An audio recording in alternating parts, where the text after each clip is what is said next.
I'm Judy Frank for Expert Village, and we're going to be doing some nail art today.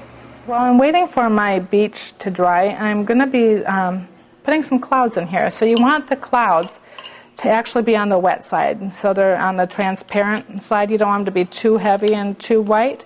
So get your white paint pretty wet and dab out off the excess. And I'm still using the same brush right now, but when you're going ahead to do this, you can see how it's going to look before you go on. You can always just wipe it off if you want, just like that.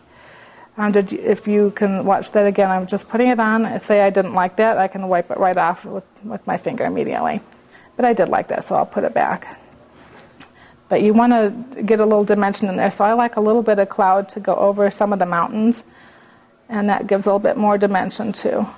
So don't put too many clouds in there because it's a sunny day. We're not going to have a lot of heavy clouds, so just a little bit here and there. And go ahead, you can layer in between some of the layers of paint that you put on earlier, the red and the pink. If you don't like how your colors are separated, this would be a good time to hide it because you can mask that off with your white paint. Remember to keep it a little bit on the wet side. If it's too dry, it'll look too heavy, like that one. You can just go ahead and get a little more water in there. If you get it too runny, it'll be too transparent. So keep that in mind. You can always undo it with your finger.